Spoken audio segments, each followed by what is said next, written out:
Good afternoon. This is Rohit Jamwal and this is class 8th Geography. आज हम human resources के बारे में कंटिन्यू करेंगे जिसका एक सब टॉपिक हमें डिस्ट्रीब्यूशन ऑफ पॉपुलेशन करना है। आज के जो टॉपिक्स हम कवर करेंगे उसमें है ह्यूमन रिसोर्स, जिसको हम रिकैप्चुलेट करेंगे, distribution of population, population density, uneven distribution of population. तो ह्यूमन रिसोर्सेज को मैंने आपको कहा हम वापस इसको पढ़ेंगे, रिकैप्चुलेट करेंगे। तो मैंने आपको बताया था ह्यूमन रिसोर्सेज दो वर्ड से बना हुआ टॉपिक है, ह्यूमन और रिसोर्स। ह्यूमन इंसान को बोला जाता है और रिसोर्स उस चीज़ को कहा जाता है जो इंसानी ज़रूरतों को पूरा करे। ठीक है बेटा। अगर मैं आपको कहूँ कि कभी आपने इसके बारे में सोचा है कि कुछ जगहें हैं जहाँ पे लोग बहुत कम रहते हैं और कुछ जगह है जहाँ पे ज़्यादा रहते हैं। जैसे आपने डेजर्ट्स में देखा हो, वहाँ पे बहुत कम लोग रहते हैं। माउंटेन्स को देखें तो वहाँ पे भी बहुत कम लोग रहते हैं। अगर प्लेट्यूज में चले जाओ तो वहाँ पे भी कम लोग रहते हैं। पोलर जो एरियाज़ हैं जैसे आर्कटिक एरिया या फिर अंटार्कटिक एरिया, वहाँ पे इंसानी इनहेबिटेशन होना बहुत मुश्किल हो जाता है क्योंकि वहाँ के एक्सट्रीम टेम्परेचर की वजह से। और कुछ एरियाज़ हैं जहाँ पे पॉपुलेशन बहुत ज़्यादा है। जैसे मैं आपको एक पिक्चर दिखा रहा हूँ यहाँ पे देखें तो यहाँ पे पॉपुलेशन बहुत है, बिल्डिंग्स बहुत हैं। तो कभी सोचा ऐसा क्यों? यही आज हम पढ़ेंगे, डिस्ट्रीब्यूशन ऑफ पॉपुलेशन, कि पॉपुलेशन कैसे डिस्ट्रीब्यूट होती है। अगर आपने कभी सुना हो कि 90% वर्ल्ड की पॉपुलेशन 30% लैंड सरफेस पे रहती है, मतलब लैंड पे रहती है, पूरे लैंड सरफेस में सिर्फ 30% ज़मीन पे 90% लोग रहते हैं। और ये जो पॉपुलेशन है ये अनइवन है। अगर आपके पास इतनी ज़मीन है तो फिर 30% पे ही क्यों लोग रहते हैं 90%? कुछ एरियाज़ बहुत क्राउडेड हैं, वहाँ पे बहुत सारे लोग रहते हैं, और कुछ एरियाज़ हैं जहाँ पर बहुत कम पॉपुलेशन है। सबसे ज़्यादा क्राउडेड एरियाज़ हैं साउथ और south east Asia, Europe, north eastern America, north America. अब साउथ एशिया में इंडिया भी आता है, इसमें पाकिस्तान भी आता है, बांग्लादेश भी आता है, इंडोनेशिया साउथ ईस्ट में आता है, सिंगापुर, फिलीपींस, इंडोनेशिया, ये साउथ ईस्ट में आते हैं। यूरोप में यूरोपियन कंट्रीज़ आती हैं, और नॉर्थ अमेरिका में अमेरिका, खासकर साउथ अमेरिका और नॉर्थ ईस्टर्न अमेरिका आता है। ठीक है। दुनिया में सबसे ज़्यादा पॉपुलेशन इन्हीं जगहों पर है। और भी लोग रहते हैं बट वो बिल्कुल थोड़े थोड़े से लोग रहते हैं। सबसे ज़्यादा लोग जो मतलब पूरी दुनिया में अगर हम देखें तो सबसे ज़्यादा लोग इक्वेटर के नॉर्थ साइड में रहते हैं और साउथ साइड में बहुत कम लोग रहते हैं। दुनिया की 2/3 पॉपुलेशन जो है वो दो ही कॉन्टिनेंट्स में रहती है, एशिया और अफ्रीका। ठीक है बेटा। आपको पता है दुनिया की 60% पॉपुलेशन सिर्फ 10 कंट्रीज़ में रहती है। टोटल 10 कंट्रीज़ में दुनिया की 60% पॉपुलेशन रहती है। जैसे इंडिया हो गया, चाइना हो गया, USA, Indonesia, Brazil, Pakistan, Bangladesh, Nigeria, Russia और जापान में दुनिया की 60% पॉपुलेशन।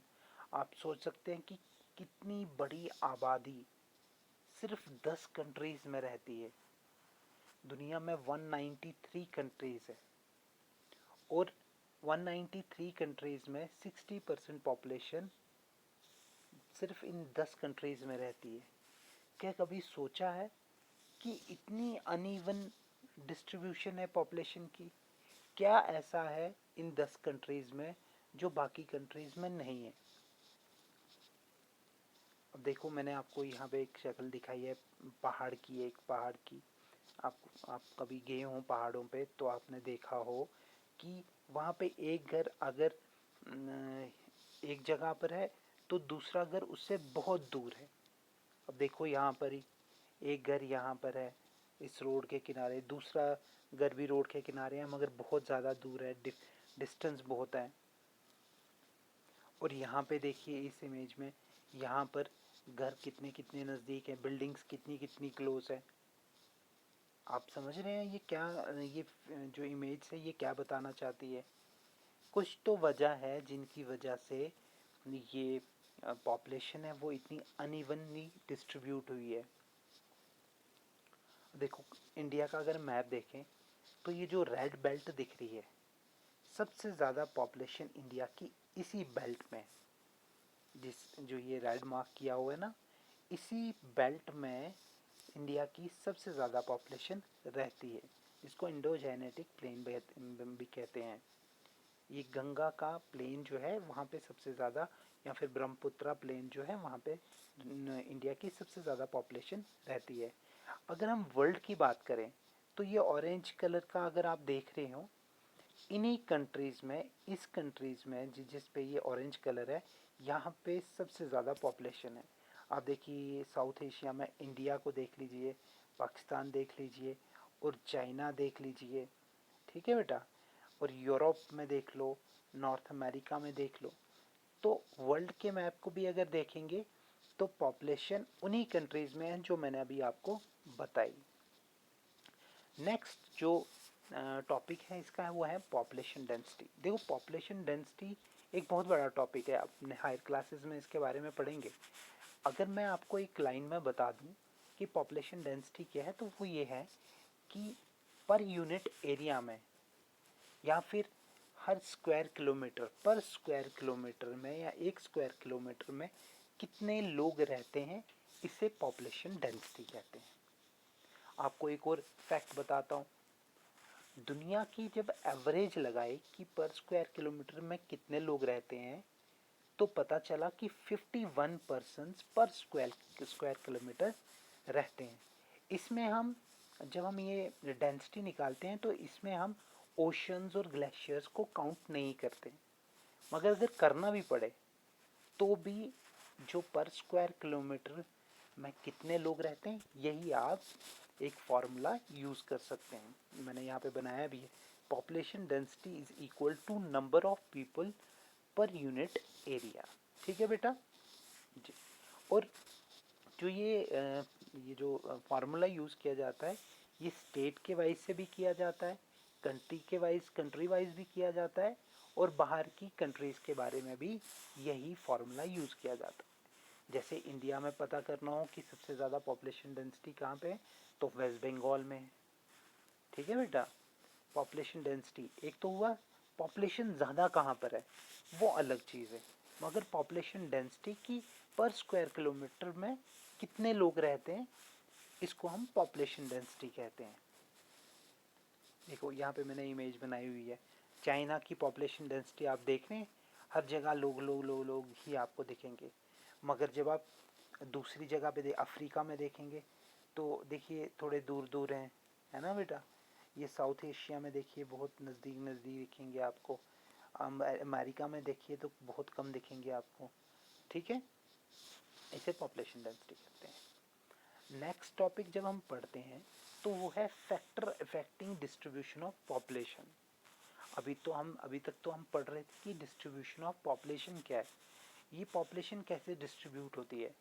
अब हम बताते हैं कि इनकी वजह क्या है, क्या वजह है जो पॉपुलेशन इतनी अनइवनली डिस्ट्रीब्यूट हुई है। सबसे पहला जो फैक्टर है इसका है टोपोग्राफी। मैंने यहाँ पे एक ग्राफिकल रिप्रेजेंटेशन भी दी है, कौन कौन से फैक्टर हैं। जोग्राफिकल फैक्टर सबसे पहले हम बात करेंगे, topography, climate, soil, water, minerals. ठीक है, जो ये नीचे वाले फैक्टर हैं सोशल, कल्चरल, इकोनॉमिक, हम ये नेक्स्ट टॉपिक में पढ़ेंगे। देखो सबसे पहला जो हमें बताया गया है इस बुक में वह है टोपोग्राफी। लोग अक्सर प्लेन्स में रहना पसंद करते हैं ना कि पहाड़ों पे, क्योंकि या फिर डेजर्ट्स में, या फिर पोलर एरियाज़ में। देखो, प्लेन्स में सबसे पहली बात जो बहुत सबसे बड़ी फैसिलिटी अवेलेबल है, वाटर फैसिलिटी। आपकी रिवर्स प्लेन्स में ही बहती हैं। दूसरी चीज़, वहाँ पे इंडस्ट्री सेटअप हो सकती है। इसका मतलब काम के नए नए तरीके मिल सकते हैं वहाँ पर, आपको नई नई अपॉर्चुनिटी मिल सकती है वहाँ पर। आप वहाँ पे फार्मिंग कर सकते हैं, आप खेती बाड़ी कर सकते हैं, ज़मींदारी कर सकते हैं प्लेन्स में। आप डेजर्ट्स में ये सब नहीं कर सकते, ना ही आप माउंटेन्स पे कर सकते हो, ना ही पोलर एरियाज़ में करते हैं। इसलिए टोपोग्राफी एक ऐसा फैक्टर है जो बहुत ज़रूरी है पॉपुलेशन की डिस्ट्रीब्यूशन के लिए। इसीलिए दुनिया में सबसे ज़्यादा लोग प्लेन्स में रहते हैं, ना कि माउंटेन्स, डेजर्ट्स और पोलर एरियाज़ में, ना ही प्लेट्यूज में। ठीक है बेटा। देखिए, टोपोग्राफी होती क्या है। अब जैसे ये इमेज दी गई है, इसमें माउंटेन्स दिखाए गए हैं, हिल्स दिखाई गई है, रिवर्स दिखाई गई है, लेक्स भी दिखाई गई है, वैलीज और प्लेन्स। अब देखो, जो ये बिल्डिंग्स जहाँ पे दिख रही है ना, ये है प्लेन।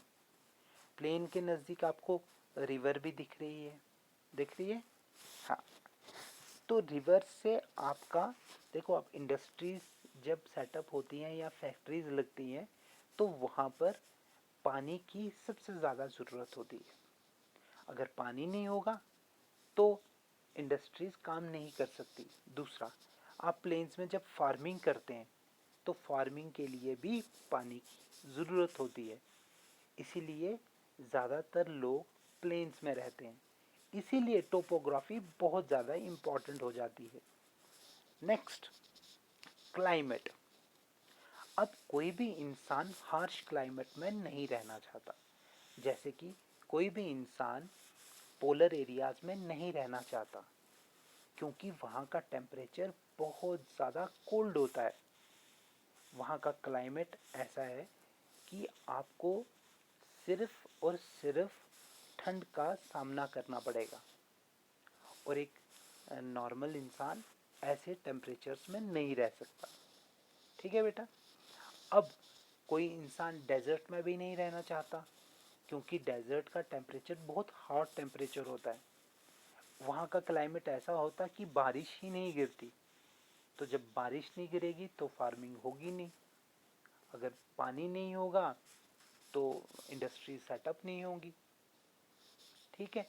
इसीलिए अच्छा क्लाइमेट होना बहुत ज़रूरी है। और अच्छा क्लाइमेट सिर्फ आपको ट्रॉपिकल कंट्रीज़ में मिलता है। और ट्रॉपिकल कंट्रीज़ जो होती है वहाँ पर ट्रॉपिकल, सब ट्रॉपिकल कंट्रीज़, वहाँ का जो क्लाइमेट होता है वो सबसे ज़्यादा अच्छा माना जाता है। Next, soil. अब देखिए, सबसे ज़्यादा ज़रूरी सॉइल का यहाँ पे एक फैक्टर बन जाता है। देखिए, सॉइल जो है वो फार्मिंग के लिए सबसे ज़्यादा इम्पॉर्टेंट है।